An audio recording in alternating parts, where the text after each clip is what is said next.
wabarakatuh. Waalaikumsalam. Alhamdulillahi wa kafa, asyhadu an la ilaha illallah wahdahu la syarika lah, wa asyhadu anna Muhammadan abduhu wa rasuluhu alladzi la nabiyya ba'da. Allahumma shalli ala sayyidina Muhammadin wa ala alihi wa ashabihi wa man tabi'ahum huda. Amma ba'd. Hadirin sekalian, siang hari ini kita melanjutkan kajian kita dari Pesona Sirah Nabawiyah. Pertemuan yang kemarin sudah kita sampai dalam fase awal dari dakwah yang dilakukan oleh baginda Nabi di 3 tahun pertama. Itu yang kita sebut dengan dakwah secara sirriyah atau sembunyi-sembunyi. 3 tahun lamanya Nabi menyemai kaum muslimin, keyakinan mereka pelan-pelan terjangkar dalam hati dan pikiran, sehingga mereka merasakan satu alam baru dalam kesadaran keimanan, keluar dari keberleguan paganisme atau sistem jahiliyah yang saat itu sudah banyak menyembah berhala. Nah, tentu 3 tahun pertama itu Rasulullah menjadikan beberapa tempat khusus untuk membina para sahabat, dan disebutkan dalam riwayat rumah yang paling sering dipakai di sini adalah rumahnya sahabat Arqam bin Abil Arqam. Kalau kita sekarang ke Mekah, itu masih ada situs tempat dari rumahnya atau jejak rumah dari sahabat Arqam bin Abil Arqam. Secara umur, sahabat Arqam ini usianya di bawah Nabi. Yang kedua, secara silsilah nasab atau hubungan secara rumpun itu berbeda dengan rumpun nasab Rasulullah. Sehingga untuk orang-orang masyarakat jahiliyah tidak akan menjadikan curiga kalau ada aktivitas di rumahnya sahabat Arqam bin Abil Arqam. Pertama, pantang bagi orang-orang jahiliyah kalau adakan acara berkumpul di rumah orang yang lebih muda dari mereka, selalu tempat orang yang dituakan. Yang kedua, tidak ada juga hubungan nasab, sehingga dulu orang lebih tersekat yang namanya eksklusivitas nasab itu. Jadi jarang orang bercampur baur antara berbagai lintas nasab. Nah, itu salah satu pertimbangan kenapa rumahnya Arqam di dataran tinggi dijadikan tempat Nabi menuturkan wahyu, dan sahabat itu bagaikan oase yang mendapatkan mata air langsung tentang bagaimana iman itu masuk ke dalam hati mereka. Dalam tahun-tahun pertama itu yang turun banyak sekali ayat, khususnya ayat yang mengenalkan mereka dengan Rabb-nya langsung. Jadi pondasi pertama yang ditanamkan Nabi adalah akidah, tauhid, dan itulah inti dari ajaran agama. Sampai turun beberapa surah, khususnya di situ turun surah Hud, ya, surah-surah yang banyak menceritakan para nabi dan umat terdahulu. Wa kullan naqussu 'alaika min amba'ir rusul ma nusabbita bihi fuadak. Dalam surat itu Allah mengatakan, wahai Muhammad, kami akan tuturkan kepada engkau kisah-kisah dari umat yang juga pernah dulu para nabi sebelum engkau merasakan bagaimana keuntungan bagi mereka yang ikut ajaran dan bagaimana akhir dari kesudahan orang-orang yang ingkar, baik itu di dunia maupun di akhirat. Sehingga ketika sahabat mendengarkan kaum Ad, kaum Samud, kaum Aika, kaum Nabi Lut, dan bagaimana dampak ingkarnya mereka, pelan-pelan mereka juga terpatri dalam hati bahwa kita pun akan merasakan demikian. Dan bagaimana juga para nabi akan mendapatkan nanti hambatan, baik yang skalanya pada personal dan pengikutnya. Dan itu ditanamkan dari awal hingga al-muqtadayat, konsekuensi daripada memilih jalan agama itu mereka sudah pelan-pelan pahami. Sehingga yang memang memilih masuk ke dalam agama itu orang-orang yang sudah punya kesiapan untuk menerima semua konsekuensi. Makanya 40-an orang ini itu bagaikan tembok baja, mau di apapun, dihantam apapun, itu mereka teguh. Sampai nanti kita akan bahas seorang muslimah pertama yang syahidah. Bahkan orang syahid yang pertama itu adalah seorang muslimah namanya Sumayyah. Itu rela mendapatkan siksaan nanti pada saat sudah era terbuka. Sampai-sampai ayat itu turun berhari-hari sampai Nabi bersabda kepada ibunda Khadijah bahwa wahai istriku, tidak ada lagi waktuku untuk beristirahat. Ini sudah waktunya aku mengajak manusia, tidak ada lagi istirahatnya. Beliau mengatakan syabbatani hudu wa ikhwatuha. Sejak itu Nabi itu fisiknya berubah. Ya, yang tadinya sudah hitam rambutnya mulai dihitung argo Nabi membuat banyak perubahan. Makanya beliau bersabda syabbatani, aku dibuat beruban oleh surat Hud yang tadi kita baca itu. Apa itu surat Hud? Istiqomah, konsekuensi dari itu. Alhamdulillah kita juga banyak berubah ini. Jenggot sudah berubah, rambut sudah berubah, bukan karena surat Hud tentunya, tapi karena efisiensi anggaran ini bagaimana cari pendapatan untuk bisa menutup defisit anggaran. Jadi dibuat juga berubah insyaallah. Mudah-mudahan itu juga pahala ya, karena kita kerja untuk negara ini.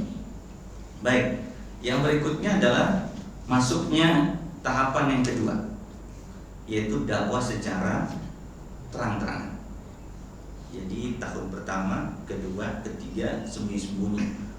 Mereka itu kayak kucing-kucingan, bertemu, berkumpul pelan-pelan, tidak boleh gerombolan, tidak boleh kelihatan, punya akam, diam semua, turun ayat pelan-pelan dibacakan, mereka meresapi, bertanya langsung, pulang mereka pendam, ada yang menulis, dan bagaimana menyimpan dalam hati.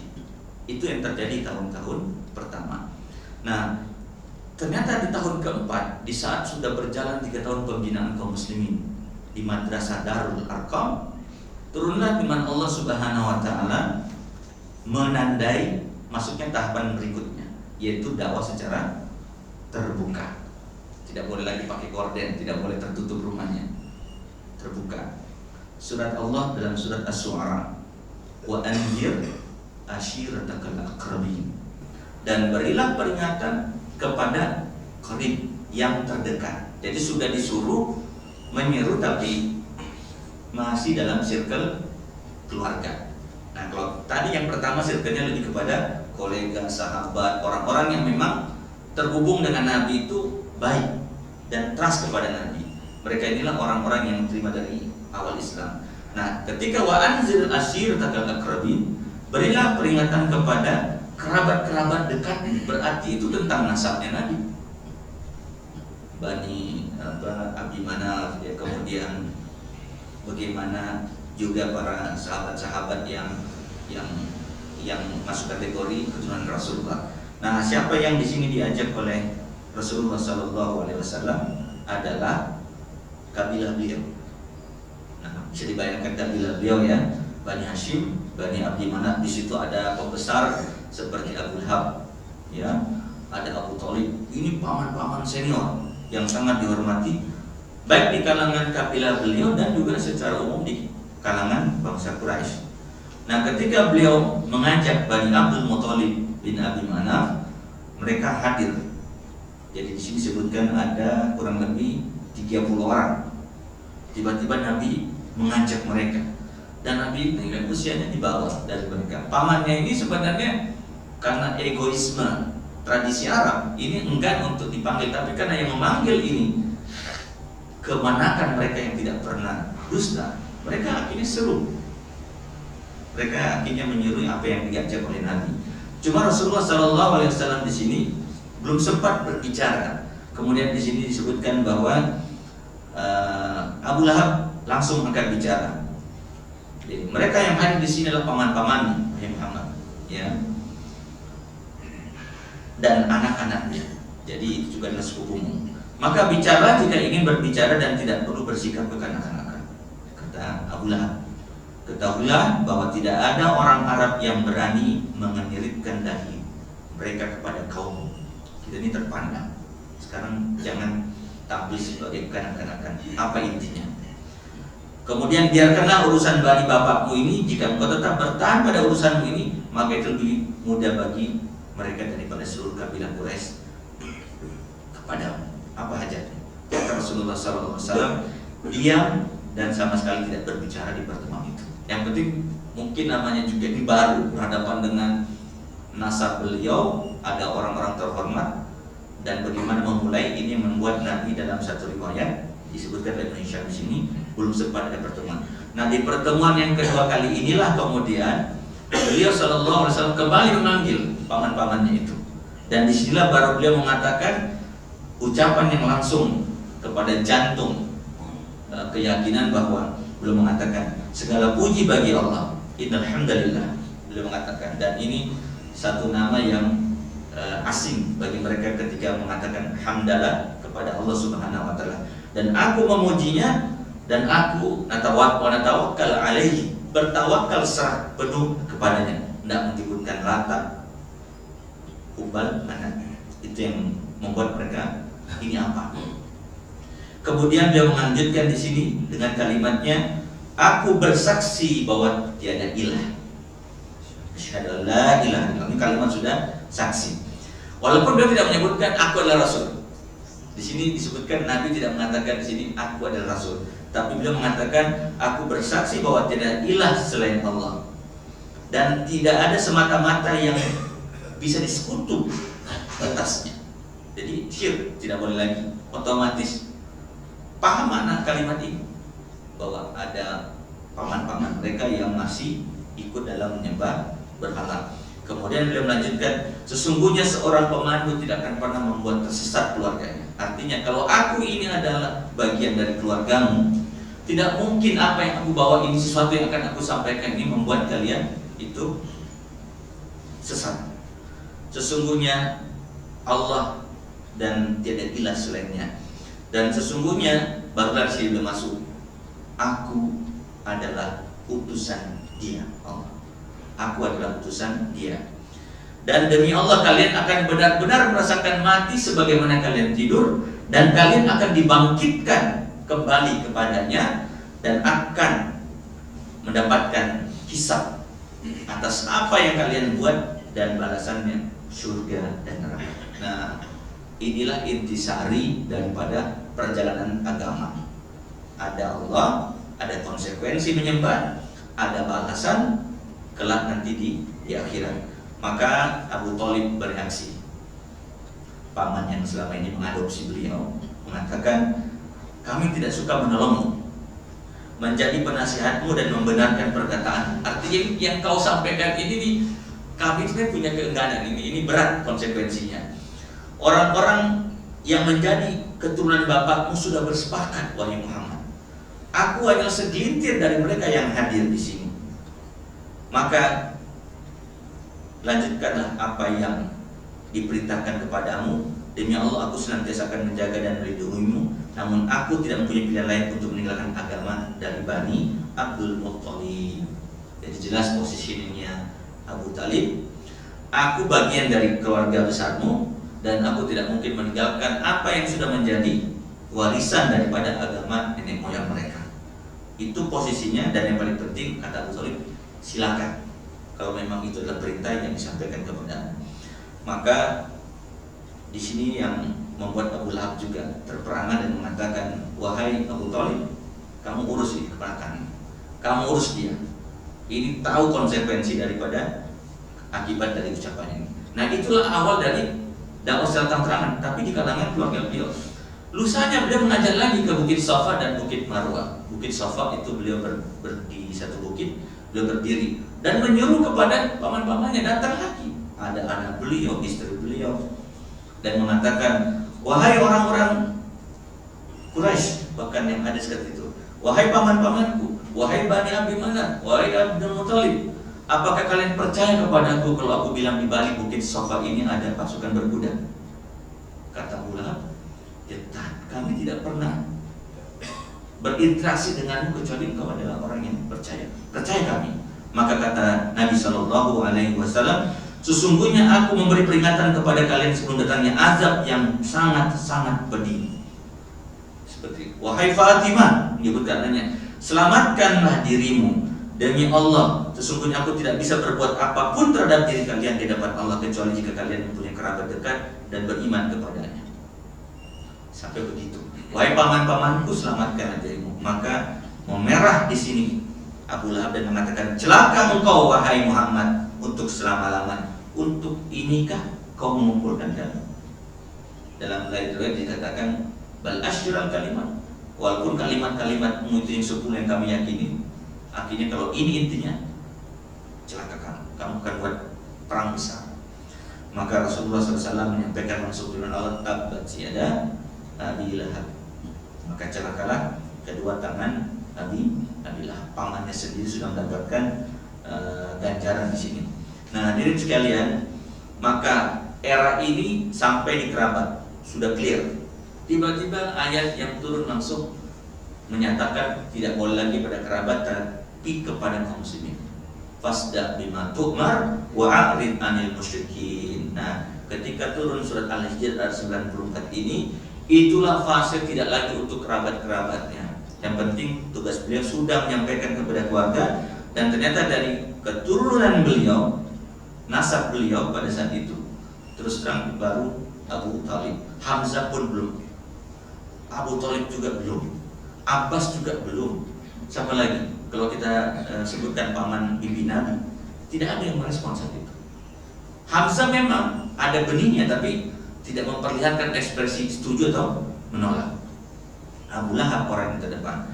Fasda bima tu'mar, maka sampaikanlah olehmu terang-terangan, wa a'rid 'anil musyrikin, dan cabut, check out dari orang-orang musyrikin. Artinya apa? Seluruh tindak tanduk musyrikin silakan hengkang. Artinya siap akan ada benturan. Disinilah beliau menyampaikan ayat secara terang-terangan. Maka kita tahu kalau kita nonton film Ahli Salat, mereka turun langsung menyampaikan kami Islam, agama ini membawa tauhid, dan itu membuat orang-orang Quraisy yang tadinya merasakan kehadiran mereka ini ternyata pelan-pelan merusak struktur keyakinan mereka. Makanya mereka datang kepada Abu Thalib, wahai Abu Thalib, tolong selesaikan kemenakan, kalau tidak kami bertindak. Tapi Abu Thalib mengatakan, mohon maaf, dia adalah kemenakanku, tapi apa yang dia bawa terlepas dariku. Maka merasa mereka ini orang-orang Quraisy tidak dapat, maka sebelum kita tutup, orang Quraisy kemudian mengatakan kepada kabilah yang lain, setiap tahun kita kedatangan orang-orang haji. Jangan sampai Muhammad dan rekan-rekannya ini akan mempermalukan kita dan mendiskreditkan yang namanya Ka'bah. Maka mereka berkata kepada Walid bin Mughirah, petinggi mereka, wahai Walid, tolong berikan kepada kami gimana atasi Muhammad dan rekan-rekannya ini. Maka Al-Walid mengatakan, coba kalian usulkan kepadaku. Maka mereka mengatakan, jangan sampai nanti musim haji, orang-orang Yaman datang, orang Madinah datang, dan mereka melihat ada agama baru, keyakinan baru yang kok bertolak dengan mereka. Ini membuat pamor mereka hilang. Kata mereka, bagaimana kalau kita bilang Muhammad di seorang dukun? Kata Walid, ya kita kan tahu dukun kayak gimana prakteknya. Dia bukan dukun, tidak ada model-model Muhammad itu dukun. Kata mereka, kalau begitu kita katakan dia orang gila, majnun. Ya kita juga tahu orang gila itu bagaimana, nggak bicara sendiri, tidak senyum sendiri. Muhammad tidak gila. Kalau begitu kita bilang dia penyihir. Ya kita tahu juga Muhammad itu bukan penyihir, tidak ada mantra-mantra yang keluar, tidak ada buhul-buhul yang dia pakai sebagai sarana untuk menyihir orang. Bagaimana kalau kita bilang dia penyair saja? Kita tahu juga penyair menggunakan sastra, keindahan bahasa untuk mempengaruhi orang, ini tidak. Maka mereka sendiri bingung dengan label apa yang nanti disampaikan ke orang-orang di luar Mekah dan para tamu tentang Muhammad ini, supaya nanti datang jangan dekati itu, jangan dekati itu. Akhirnya apa, hadirin sekalian, mereka sepakat untuk menentukan status beliau penyihir yang lebih dekat. Kenapa kata Al-Walid? Kalau penyihir artinya apa? Dia bisa merubah orang. Apa itu maksudnya? Dia bisa merubah anak kepada bapak jadi bertengkar gara-gara pindah keyakinan. Suami dan istri bisa bertengkar karena berbeda keyakinan. Maka kalimat yang paling mereka panggil adalah sihir. Atas tindakan Walid bin Mughirah ini Allah berfirman, innahu fakkara wa qaddar, faqutila kaifa qaddar, summa qutila kaifa qaddar, summa nazar, dan seterusnya. Summa abasa wa basar. Turunlah surat Al-Mudaththir kurang lebih belasan ayat menjelaskan Al-Walid ini. Apa yang artinya? Innahu fakkar wa qaddar. Sesungguhnya dia telah memikirkan keras wa qaddar, menetapkan statusnya nabi kita. Fakutila kaifa qaddar. Dan dia juga akhirnya dengan kesombongan tetapkan Muhammad itu penyihir. Fakutila kaifa qaddar. Allah ulangi. Dan bagaimana dia itu menetapkan nabi kita sebagai penyihir. Summa nazar. Kemudian dia berpikir lagi tentang apa yang baru dilakukan. Akhirnya apa? Summa abasa wa basar. Dan kemudian wajahnya asam, kecut, dan pikirnya berkerut. Summa adbara wastakbar faqala inna hadza illa sihrun yuksar in hadza illa qaulun bashar.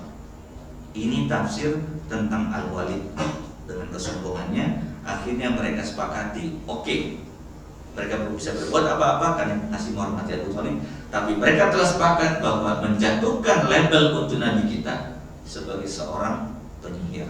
Sehingga ketika tamu-tamu datang, jangan dekati penyihir dengan Muhammad. Justru mereka lupa bahwa cara ini malah membuat nama beliau disebut-sebut satu kota Mekah. Kenapa? Kok tidak boleh berinteraksi, kok tidak boleh tahu? Sehingga dalam nanti perjalanan berikutnya justru banyak orang yang berislam dari kalangan para al-hajj, orang-orang yang berhaji. Abu Dzar al-Ghifari itu juga masuk Islam karena dia rombongan. Kemudian dari Yaman datang juga orang-orang yang berislam karena disuruh jangan dekati penyihir. Kok bisa? Karena dia bisa membuat kamu tersihir nanti. Ternyata ada mengatakan aku suka sihirnya katanya. Kok sihirnya membuat saya terjadi bahagia? Nah, inilah mungkin jamaah sekalian tentang fase dakwah secara terang-terangan. Semoga kita tahu metodologi dakwah Nabi dan juga bisa mempelajari sirah ini secara baik sehingga kita bisa menjaga agama kita yang telah kita dapatkan sekarang ini. Semoga Allah memberikan kita hidayah, berilmu dan beramal dan tetap bersatu dalam cinta Rasulullah sallallahu alaihi wasallam. Allahu iyyakum ajmain. Subhanakallahumma wa bihamdika asyhadu an la ilaha illa anta astaghfiruka wa atubu ilaik. Assalamualaikum warahmatullahi wabarakatuh.